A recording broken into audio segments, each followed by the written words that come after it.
असं काहीच बोलत नाही. हो तुम्ही गैरसमज करून घेताय. आता तू काही म्हणूच नकोस. मला फक्त इतकंच सांग, तू साडी का बदललीस? अहो बाईसाहेब, ती म्हणली ना की तिने असं काहीच केलं नाही म्हणून.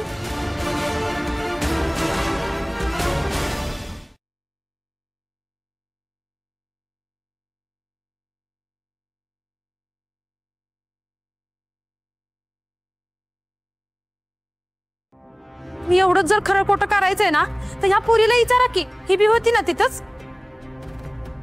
मम्मा काय झालंय? अहो अश्विनी आपली भारतीय साडी चोळी त्या मुलीनं घेतली आणि तिची हलक्यातली साडी चोळी आपल्याला दिली आणि वरून तुमच्यावरच आरोप करते ती. 1 सेकंड वहिनी, तुमचं ना काहीतरी कन्फ्युजन होतंय. राणी, कदाचित पिशव्या एक्सचेंज झाल्या होत्या का? झाल्या नाही, केल्यात, ते पण ह्या मुलीनं मुद्दाम. अहो वहिनी, ती असं का करेन? कारण दोन्ही पिशव्या माझ्या हातात होत्या आणि त्यातली एक मी तिला दिली. आय गेस तेव्हाच काहीतरी गडबड झालीये. यात ना माझी चूक आहे, राणीची काही चूक नाहीये. बघा अश्विनी, आता त्या मुलीला वाचवण्यासाठी सगळं काही तुम्ही तुमच्या अंगावर घेऊ नका बरं का. ती मुलगी कशी आहे ना हिला मी चांगलंच ओळखते.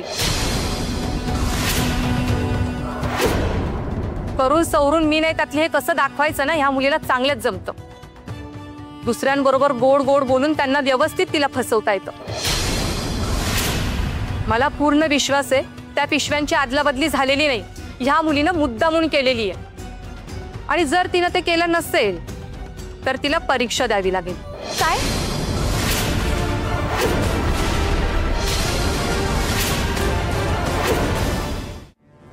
तू अर्पण केलेली साडी आमची आहे. काय? हा, आता तुझी ऐपत नाहीये.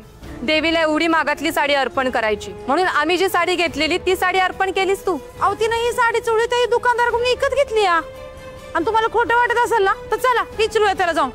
नाही आहे, थांब. चुकून यांनी आणलेली साडी माझ्याकडनं देवीला अर्पण झाली. पण ती आली कशी माझ्याकडं? वाह, छान. कशी आहेस ग तू? आता स्वतःचा खोटारडेपणा असं उघडकीस येतोय तर मी त्या गावचीच नाही असं दाखवतेस. साडीच हवी होती ना तुला, मला मागायची, मी दिली असती. ते पण या साडीपेक्षा महागातली साडी दिली असती. त्यासाठी हे सगळं करायची काय गरज आहे? आणि ते देवाच्या दारात येऊन. बाकी कोणाला नाही, निदान देवाला तरी घाबर.